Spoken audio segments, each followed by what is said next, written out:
नमस्कार, न्यूज 18 बिहार झारखंड के इस डिजिटल प्लेटफॉर्म पर आप सभी का बहुत स्वागत। मैं आपके साथ विभा उपाध्याय। त्योहारों का सीजन शुरू होने वाला है और इसी के साथ बढ़ने वाली है चीनी की डिमांड। जी हाँ, चीनी, वही चीनी जो आपके मुंह में मिठास घोल देती है, वही चीनी जिसे आप हर पर्व त्यौहार में भोग के लिए इस्तेमाल करते हैं। गणेश चतुर्थी हो, दशहरा हो, दिवाली हो, जैसे त्यौहार आए नहीं घरों में मिठाइयाँ बननी शुरू हो जाती हैं। बाज़ारों में मिठाई की बिक्री बढ़ जाती है। बिस्किट से लेकर दूसरी फूड कंपनियां भी बड़ी मात्रा में चीनी खरीदती हैं। लेकिन इस बार त्योहारों से पहले चीनी की कीमतों ने सरकार की चिंता को बढ़ा दिया है। देश में चीनी की कीमतें तेजी से बढ़ रही हैं। पिछले एक महीने में चीनी की एक्समिल जो कीमत होती है वो करीब करीब 10% तक बढ़ चुकी है और रिटेल बाजार की बात करें तो इसका असर साफ दिखाई देता है। इसी बढ़ती कीमत और त्योहारों के दौरान संभावित मांग को देखते हुए सरकार ने चीनी के स्टॉक रखने के नियम और ज्यादा सख्त कर दिए हैं। अब कारोबारियों और बड़े खरीदारों को अपनी ज़रूरत से ज़्यादा चीनी लंबे समय तक स्टोर करके रखने की इजाज़त नहीं होगी। सरकार ने आखिर क्या नियम बनाया है और इसका असर किस रूप में आप तक आएगा, इसे जानना ज़रूरी है। इसीलिए वो नियम क्या है समझ लीजिए। सरकार के नए नियम के मुताबिक जिन डीलरों या खरीदारों का एक महीने में चीनी का इस्तेमाल या कारोबार कह लीजिए 10 मीट्रिक टन से ज़्यादा है, वे अब अपने पास 15 दिन से ज़्यादा का स्टॉक नहीं रख सकेंगे।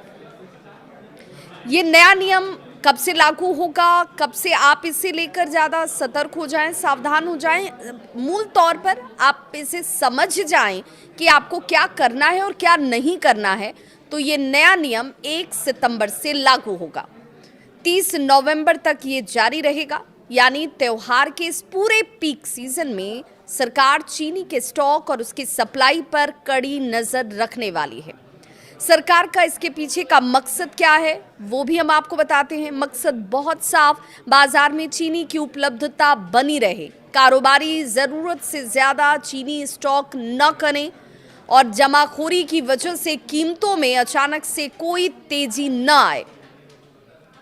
खास बात यह है कि सरकार ने ये फैसला ऐसे वक्त में लिया है जब कुछ ही दिन बाद त्योहारों का सीजन शुरू होने वाला है। दरअसल चीनी के स्टॉक पर यह पहली बार सख्ती नहीं की गई है। सरकार ने पिछले महीने ही कारोबारियों के लिए स्टॉक रखने की सीमा घटाकर 30 दिन की थी, लेकिन इसके बाद भी चीनी की कीमतों में तेजी जो है वो बरकरार रही, जारी रही।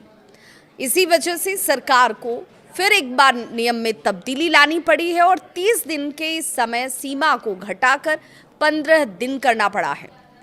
इसका मतलब है कि अगर कोई बड़ा कारोबारी या खरीदार हर महीने बड़ी मात्रा में चीनी खरीदता है तो वो अब लंबे समय तक चीनी को स्टॉक कर यानी जमा कर नहीं रख पाएगा। सरकार को इससे उम्मीद है कि चीनी लगातार बाजार में आती रहेगी, पहुंचती रहेगी, सप्लाई की कोई कमी पैदा नहीं होगी, आम जनता परेशान नहीं होगी और आम जनता जो त्योहारों को मनाती है उन तक ये मिठास बरकरार रहेगी। लेकिन सवाल ये भी है, आपके मन में उठ सकता है कि चीनी आखिर इतनी महंगी क्यों हो रही है, आखिर चीनी की कीमतों में इतनी तेजी क्यों आ गई है। तो इसके पीछे सबसे बड़ी वजह है मांग और सप्लाई का संतुलन। भारत दुनिया में चीनी का सबसे बड़ा उपभोक्ता। देश में हर साल बड़ी मात्रा में चीनी की खपत होती है। सामान्य दिनों में घरेलू खपत के अलावा चीनी की मांग होटल, रेस्टोरेंट, मिठाई की दुकान और फूड प्रोसेसिंग कंपनियों से सबसे ज़्यादा होती है। लेकिन अगस्त से लेकर नवंबर के बीच यही चेन जो है, ये तस्वीर जो है वो बदल जाती है। अब ये बदलती क्यों है? तो ये होता है त्योहारी मौसम, त्योहारी सीजन, जहाँ पर हर काम मीठे से शुरू होता है और मीठे पर ख़त्म होता है। गणेश चतुर्थी से लेकर दशहरा और फिर दिवाली तक लगातार त्यौहार आते हैं। इन त्योहारों में मिठाइयों की मांग बढ़ती है और घरों में भी चीनी की खपत बढ़ जाती है। इसके अलावा देख लीजिए, बिस्किट हो, मिठाई हो, बेकरी प्रोडक्ट्स हो, दूसरी खाद्य कंपनियां भी त्योहारों से पहले अपना उत्पादन जो है वो बढ़ा देती हैं, क्योंकि उनके प्रोडक्ट्स की डिमांड बढ़े, उनकी बिक्री ज़्यादा हो, उन्हें मुनाफा ज़्यादा हो। ऐसे में इन कंपनियों की तरफ से चीनी की खरीद भी ज़्यादा की जाती है। यानी आने वाले महीनों में चीनी की मांग सामान्य से ज्यादा रहने की उम्मीद है। सरकार को इसी वजह से ये डर भी है कि अगर इस दौरान कुछ बड़े कारोबारी ज्यादा मात्रा में चीनी खरीद कर स्टॉक कर लेते हैं तो बाजार में उपलब्ध चीनी संभवतः कम हो सकती है और कीमतों पर और दबाव बढ़ सकता है। इसी संभावना को रोकने के लिए स्टॉक लिमिट को 30 दिन से घटाकर 15 दिन कर दिया गया है। चीनी की कीमतों में तेजी का अंदाजा आप एक्स मिल कीमत से भी लगा सकते हैं। रिपोर्ट ये कहती है कि मंगलवार को देश में चीनी की औसत एक्स मिल कीमत जो है वो करीब 5,400 से लेकर 5,500 रुपये प्रति क्विंटल के आसपास रही। एक साल पहले यही कीमत लगभग 3,900 रुपये प्रति क्विंटल के आसपास थी। यानी एक साल में चीनी की कीमत में काफी बड़ा अंतर आ चुका है और इसका असर सिर्फ चीनी मिलों या फिर कारोबारियों तक सीमित नहीं होता है।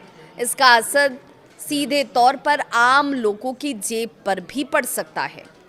उपभोक्ता मामलों के मंत्रालय के आंकड़ों के अगर हम देखें, उनका हवाला दें, उसकी बात करें, उसके मुताबिक तो 18 अगस्त को देश में चीनी की औसत रिटेल कीमत करीब 52.30 यानी कि तकरीबन 52 रुपये 30 पैसे प्रति किलो के आसपास थी। एक साल पहले इसी अवधि में औसत कीमत जो है वो लगभग 46 रुपये 34 पैसे प्रति किलो के आसपास, यानी सालाना आधार पर देखें तो रिटेल कीमत करीब 13% बढ़ चुकी है। अब जरा सोचिए कि जब त्योहारों के दौरान चीनी की मांग और बढ़ जाएगी, तब अगर सप्लाई उसी अनुपात में नहीं बढ़ी तो कीमतों पर और कितना दबाव आ सकता है। और यही वजह है कि सरकार त्योहारों से पहले बाजार में पर्याप्त स्टॉक उपलब्ध रखना चाहती है। लेकिन सरकार की चिंता सिर्फ मौजूदा कीमतों तक सीमित नहीं है। एक और बड़ा सवाल भी है, अगले चीनी सीजन की अगर शुरुआत में बाजार में कितना स्टॉक रहता है ये भी सोचना होगा और आज ही सोचना होगा। चीनी का नया सीजन 1 अक्टूबर से शुरू हो जाएगा। अब इस नए सीजन की शुरुआत से पहले उपलब्ध स्टॉक को लेकर इंडस्ट्री में चिंता बनी हुई है। उद्योग जो है उनके अगर अनुमानों की बात करें तो नए सीजन की शुरुआत में करीब 40 से 42 लाख टन चीनी उपलब्ध हो सकती है। वहीं कुछ रिसर्चर्स का ये भी मानना है कि इससे भी कम हो सकता है। उनके मुताबिक शुरुआती स्टॉक करीब 32 से 35 लाख टन भी रह सकता है। अब इसकी तुलना देश की घरेलू ज़रूरत से ज़रा कीजिए। देश की घरेलू ज़रूरत करीब 50 लाख टन रहने का अनुमान है। इसका मतलब ये हुआ कि नए सीजन की शुरुआत में अगर शुरुआती स्टॉक कम रहा तो बाजार में सप्लाई को लेकर दबाव बढ़ सकता है और अगर इसी दौरान त्योहारों की वजह से मांग भी ज़्यादा रही तो कीमतों में तेजी का जोखिम और बढ़ा हुआ नजर आएगा। अब ऐसे में जब बात चीनी की हो रही है तो गन्ने की बात तो होनी ही चाहिए। गन्ने की फसल पर इसी वजह से सबकी नज़र है।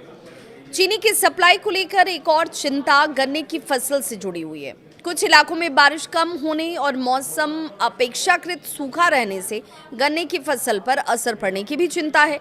अगर गन्ने की पैदावार प्रभावित होती है तो आने वाले चीनी सीजन में उत्पादन पर भी असर पड़ सकता है। यानी एक तरफ सरकार को मौजूदा समय में बढ़ती कीमतों को संभालना भी है, वहीं दूसरी तरफ आने वाले सीजन में उत्पादन और उपलब्धता को लेकर भी नज़र बनाकर रखनी है।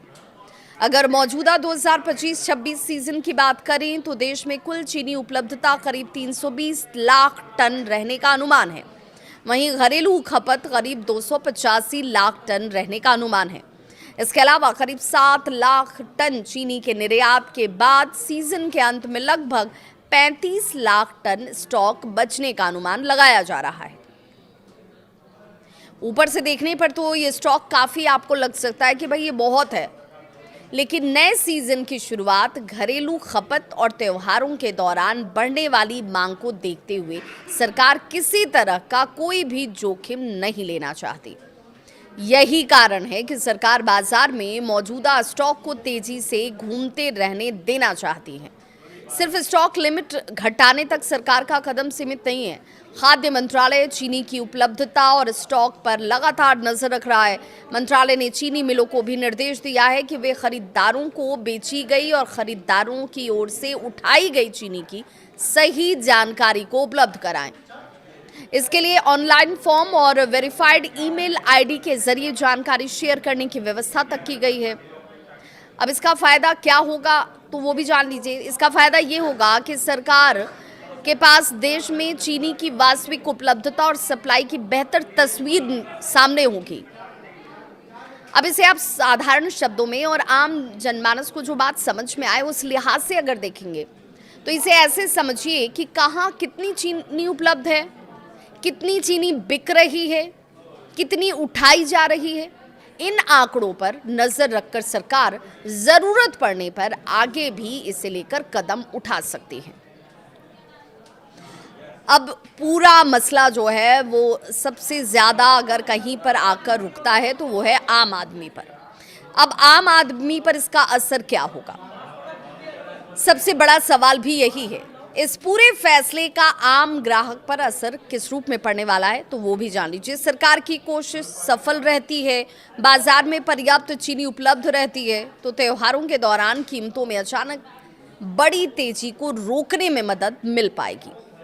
खासकर मिठाई कारोबारियों और फूड कंपनियों के लिए लगातार सप्लाई उपलब्ध रहना जरूरी है। हालांकि अगर उत्पादन उम्मीद से कम रहा या गन्ने की फसल पर मौसम का ज्यादा असर पड़ा तो सिर्फ स्टॉक लिमिट कम रहने से कीमतों पर दबाव पूरी तरह खत्म होना मुश्किल हो सकता है। यानी आने वाले महीनों की बात करें तो आने वाले महीनों में चीनी की कीमत इस बात पर निर्भर करेगी कि बाजार में मांग कितनी बढ़ती है, सप्लाई कितनी आती है, नया सीजन किस स्टॉक के साथ शुरू होता है। और कुल मिलाकर सरकार ने त्योहारों से ठीक पहले चीनी के स्टॉक पर बड़ी सख्ती की है। 10 मीट्रिक टन से ज्यादा मासिक कारोबार या फिर इस्तेमाल करने वाले डीलर और बड़े खरीदारों के लिए अब 15 दिन से ज्यादा का स्टॉक रखना संभव नहीं होगा। ये नियम 1 सितंबर से लेकर 30 नवंबर तक लागू रहेगा। सरकार का लक्ष्य है त्योहारों के दौरान बाजार में चीनी की कमी न होने देना, जमाखोरी पर रोक लगाना और बढ़ती कीमतों को नियंत्रित रखना।